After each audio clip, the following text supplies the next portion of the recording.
नमस्कार दोस्तों। आज मैं आपके लिए लेकर आई हूँ मुंशी प्रेमचंद्र द्वारा लिखा उपन्यास गोदान। इसका ये अध्याय 2 है। मेरा प्रयास और ये कहानी अगर आपको अच्छी लगे तो आप इस वीडियो को लाइक और शेयर जरूर करिएगा। सिमरी और बेलारी दोनों अवध प्रांत के गांव हैं। जिले का नाम बताने की कोई ज़रूरत नहीं है। होरी बेलारी में रहता है, राय साहब अमरपाल सिंह सिमरी में। दोनों गांवों में केवल 5 मील का अंतर है। पिछले सत्याग्रह संग्राम में राय साहब ने बड़ा यश कमाया था। काउंसिल की मेमोरी छोड़कर जेल चले गए थे। तब से उनके इलाके के असामियों को उनके बड़ी श्रद्धा हो गई थी। ये नहीं कि उनके इलाके में असामियों के साथ कोई खास रियायत की जाती हो या डांड या बेगार की कड़ाई कुछ कम हो, मगर ये सारी बदनामी मुख्तारों के सिर जाती थी। राय साहब की कीर्ति पर कोई कलंक न लग सकता था। वो बेचारे भी तो उसी व्यवस्था के गुलाम थे। जाब्ते का काम तो जैसे होता चला आया है वैसा ही होगा। राय साहब की सज्जनता उस पर कोई असर न डाल सकती थी। इसलिए आमदनी और अधिकार में जो भर की कमी ना होने पर भी उनका यश मानो बढ़ गया था। असामियों से वो हंसकर बोल लेते थे, यही क्या कम है। सिंह का काम तो शिकार करना था। अगर वो गरजने और गुर्राने के बदले मीठी बोली बोल सकता तो उसे घर बैठे मनमाना शिकार मिल जाता। शिकार की खोज में जंगल में ना भटकना पड़ता। राय साहब राष्ट्रवादी होने पर भी हुक्काम से मेल जोल बनाए रखते थे। उनकी नजरें और डालियां और कर्मचारियों की दस्तूरियां जैसी की तैसी चली आती थी। साहित्य और संगीत के प्रेमी थे, ड्रामा के शौकीन, अच्छे वक्ता थे, अच्छे लेखक, अच्छे निशानेबाज। उनकी पत्नी को मरे आज 10 साल हो चुके थे, मगर दूसरी शादी ना की थी। हंसकर बोलकर अपने विधुर जीवन को बहलाते रहते थे। होरी ड्योढ़ी पर पहुंचा तो देखा जेठ के दशहरे के अवसर पर होने वाले धनुष यज्ञ की बड़ी जोरों से तैयारियां हो रही थी। कहीं रंगमंच बना था, कहीं मंडप, कहीं मेहमानों का आतिथ्य गृह, कहीं दुकानदारों के लिए दुकानें। धूप तेज हो गई थी, पर राय साहब खुद काम में लगे हुए थे। अपने पिता से संपत्ति के साथ साथ उन्होंने राम की भक्ति भी पाई थी और धनुष यज्ञ को नाटक का रूप देकर उसे शिष्ट मनोरंजन का साधन बना दिया था। इस अवसर पर उनके यार दोस्त, हाकिम, हुक्काम सभी निमंत्रित होते थे और 2-3 दिन इलाके में बड़ी चहल पहल रहती थी। राय साहब का परिवार बहुत विशाल था। कोई 150 सरदार एक साथ भोजन करते थे। कई चचा थे, दर्जनों चचेरे भाई, कई सगे भाई, बीसियों नातों के भाई। एक चचा साहब रागा के अनन्य उपासक थे और बराबर वृंदावन में रहते थे। भक्ति रस के कितने ही कवित्व रच डाले थे और समय समय पर उन्हें छपवाकर दोस्तों की भेंट कर देते थे। एक दूसरे चचा थे जो राम के परम भक्त थे और फारसी भाषा में रामायण का अनुवाद कर रहे थे। रियासत में सबके 20 के बंधे हुए थे, किसी को कोई काम करने की ज़रूरत ना थी। होरी मंडप में खड़ा सोच रहा था कि अपने आने की सूचना कैसे दे कि सहसा राय साहब उधर ही आ निकले और उसे देखते ही बोले, अरे तू आ गया होरी, मैं तो तुझे बुलवाने वाला था। देख अब कि तुझे राजा जनक का माली बनना पड़ेगा, समझ गया ना। जिस वक्त श्री जानकी मंदिर में पूजा करने जाती हैं उसी वक्त तू एक गुलदस्ता लिए खड़ा रहेगा और जानकी जी को भेंट करेगा। गलती न करना। और देख आसामियों से तकीद करके यह कह देना कि सब के सब शगुन करने आए। अपने साथ कोठी में आ, तुझसे कुछ बातें करनी है। वो आगे आगे कोठी की ओर चले, होरी पीछे पीछे चला। फिर 1 घंटे वृक्ष की छाया में एक कुर्सी पर बैठ गए और होरी को जमीन पर बैठने का इशारा करके बोले, समझ गया मैंने क्या कहा।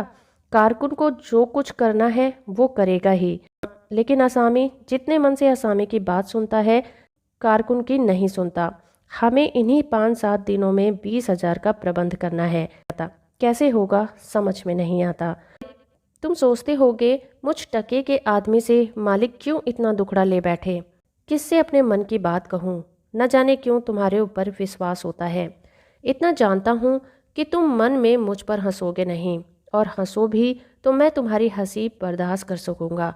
नहीं सह सकता उनकी हंसी जो अपने बराबर के हैं, क्योंकि उनकी हंसी में ईर्ष्या, व्यंग्य और जलन है।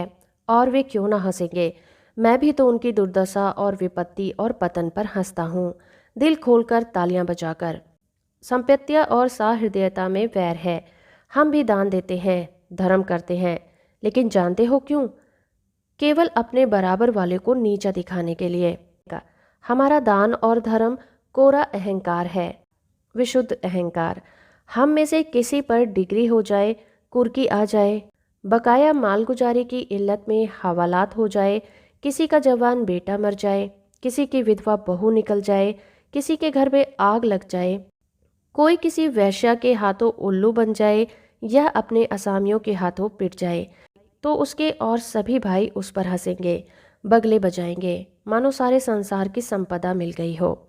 और मिलेंगे तो इतने प्रेम से जैसे हमारे पसीने की जगह खून बहाने को तैयार हों।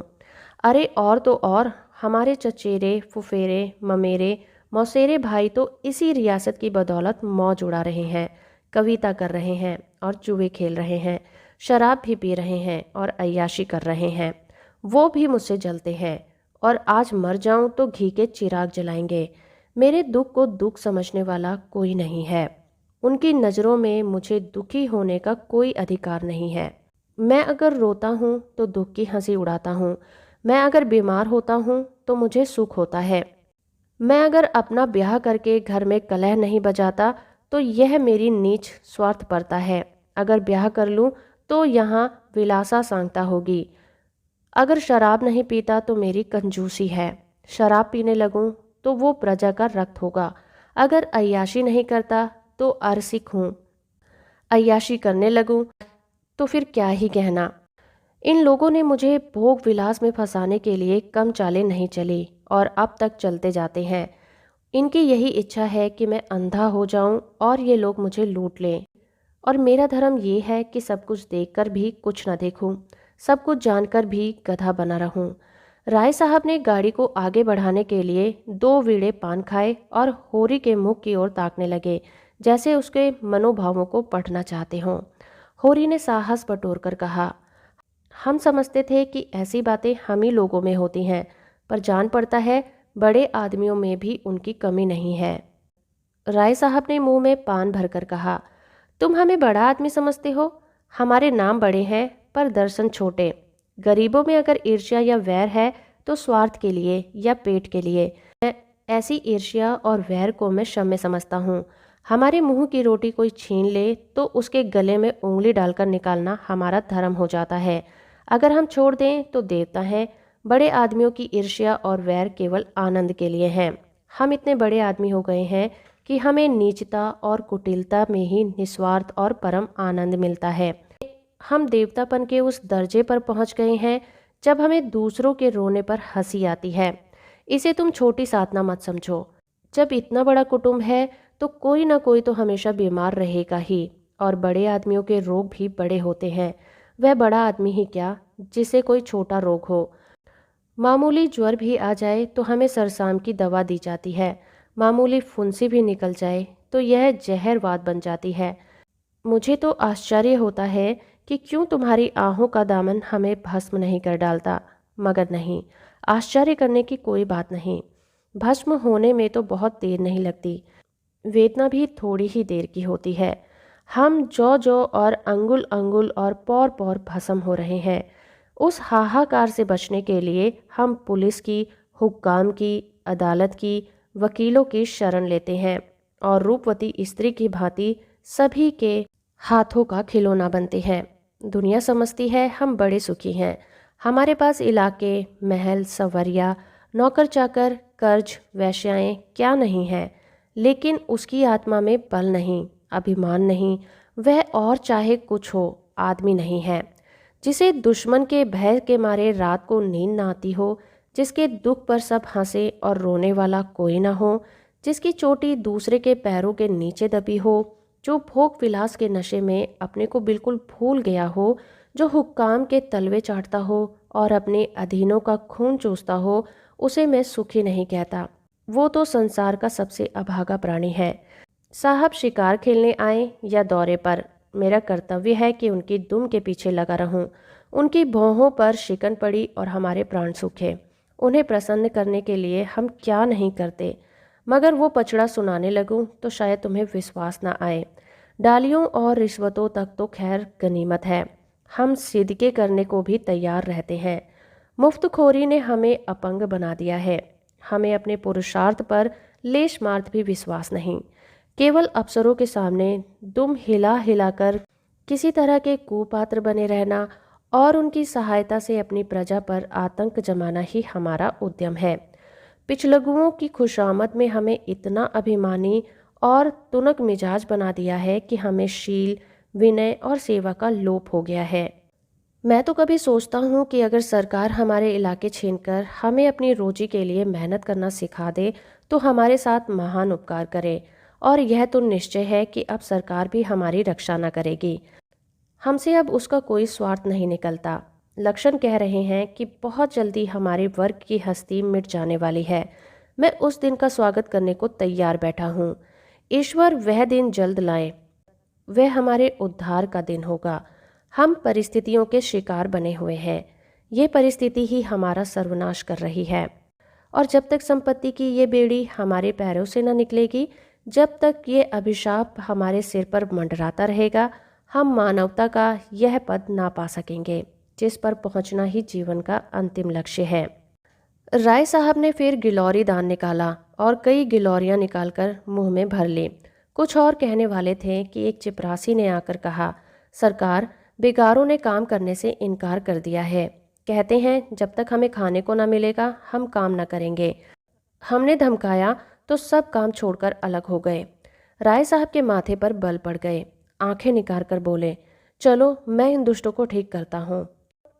जब कभी खाने को नहीं दिया तो आज ये नई बात क्यों?